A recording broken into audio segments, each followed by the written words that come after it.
There are so many reasons why The Sopranos is the greatest television show ever, with the musical selection being one of those reasons. Coming from multiple genres and artists large and small, there really is something for everyone. And as for me, here are some of my favorite songs from The Sopranos.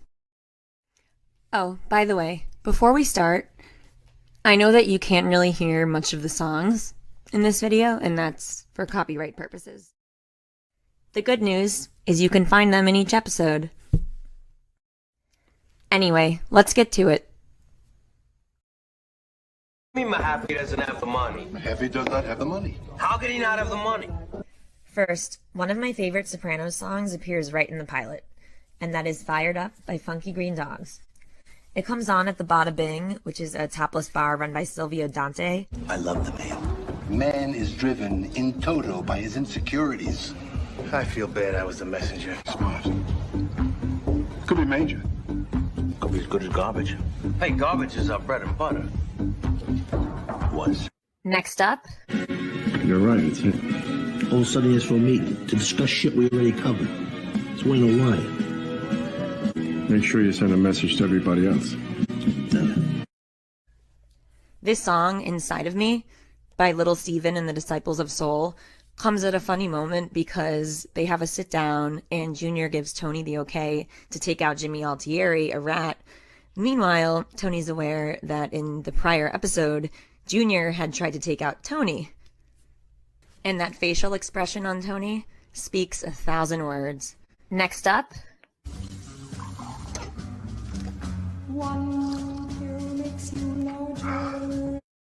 White Rabbit by Jefferson Airplane.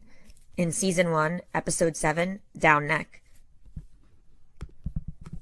White Rabbit comes on in Down Neck as Tony begins having flashbacks to his childhood when he discovers what his father does for a living. Well, besides that, did you see the game last night? Joey Pepitone, 3 RBIs. Next up. When I was 17. I'd say it was more than a very good year for The Sopranos.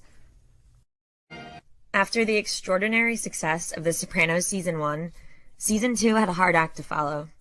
But sure enough, they outdid themselves with the Season 2 opening featuring Frank Sinatra's It Was a Very Good Year. I think The Sopranos Season 2 is the best season of any television show, period. But in any case, this musical opening to Season 2 does not disappoint. Next up. Look at this asshole. Friend of yours? He drives too fast. He's always fucking into shit. Later on in Season 2, one of my favorite songs from The Sopranos, You Can't Put Your Arms Around a Memory by Johnny Thunders, plays at the end of Season 2, Episode 11, House Arrest.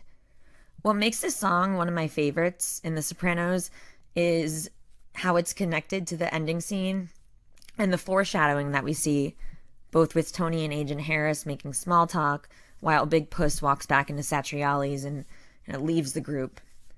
It's these subtle details that make The Sopranos so significant.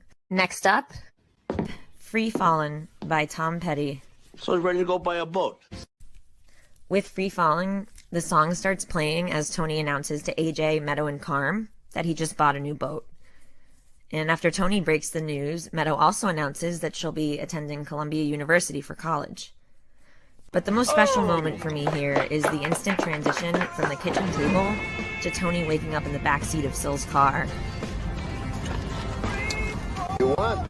Next up, Through and Through by the Rolling Stones, also in Season 2, Episode 13, Funhouse. I'm your lover, baby. Through. This scene with Through and Through at the end of Funhouse takes Goosebumps to a whole new level.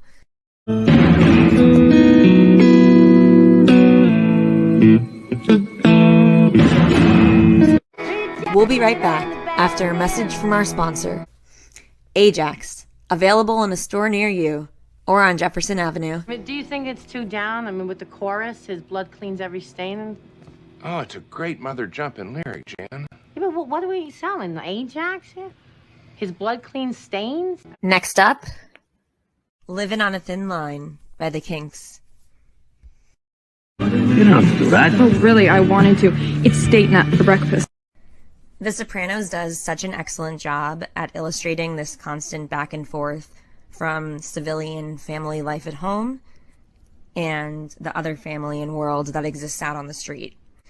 And this scene here with Tony and Tracy, which then instantly transitions to Meadow and AJ sitting at the table whining about syrup, does such a fabulous job of illustrating this living on a thin line. Hey, Urban Outfitters is having a sale. Next up, Little Bird by Annie Lennox from season 4, episode 12, Eloise. She's becoming a wonderful woman, calm, smart, beautiful, independent woman that you created. Isn't that what you dreamed about? What sticks out to me here is how Tony talks to her about this beautiful, strong, independent woman that she created in Meadow. And wasn't that all she wanted? And Carmela says yes, but the thing is, Carmela may have wanted that for herself as well. Maybe she didn't. I do think, at the very least, it gives her pause and something to think about. Yes.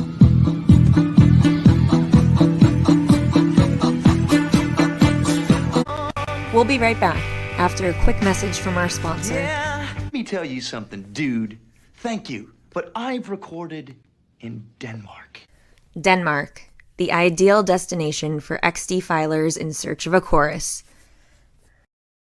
Next up,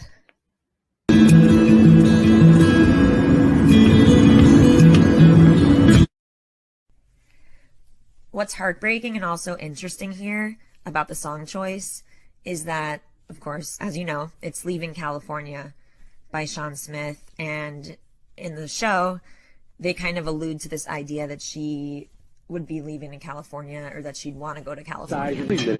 I saw this thing on TV, a tour of this house in Santa Barbara. You should have seen the flowers they had. And the ocean. She always wanted a house by the ocean, maybe in another life.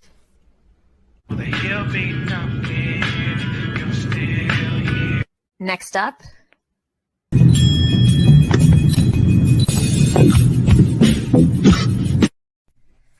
Seven Souls. Where do I even begin? Well, actually, I guess there's a pretty obvious starting point. At the first soul, Ren, he directs the film of your life from conception to death. Ancient Egyptians postulated 7 souls. Next up,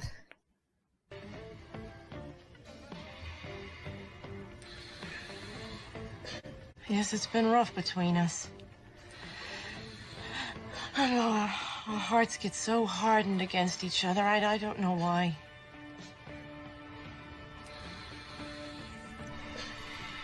there are a lot of bad things we could say about Carmela and Tony's marriage, but this scene right here, where Carmela is at his bedside as he's in a coma after getting shot by Uncle Junior, to me, it's just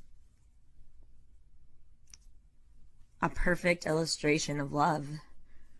Because love is messy, it's beautiful, it's complicated, it's often hypocritical, and it often doesn't make sense. Just like life. Next up. It took me by surprise. This scene at the end of season 6, episode 13, Soprano Home Movies, is very impactful. Than wine, softer than the summer night. Of course, there are a lot of tears and a lot of just this bittersweet feeling, because as beautiful of a scene as it is, we know that trouble is just ahead over the horizon. Next up. No more Butchie. No more of this. Earlier on in this video, I talked about how the end of Funhouse, with Through and Through by the Rolling Stones playing as Tony takes a cigar puff and the ocean waves come in, how that gives me super goosebumps.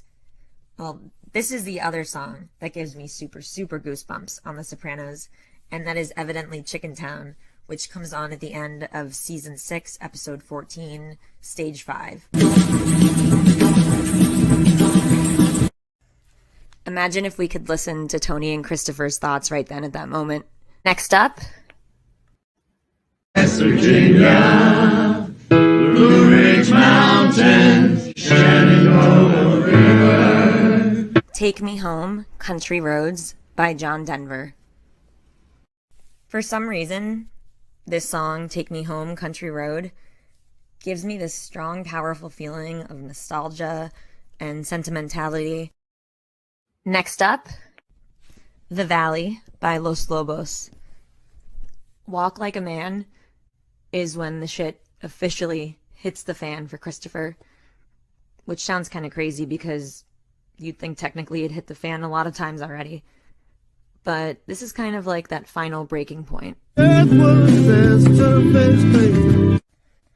at the end of the day, nice house, beautiful wife, kids, white picket fence, etc., etc. You know, the whole 9 yards.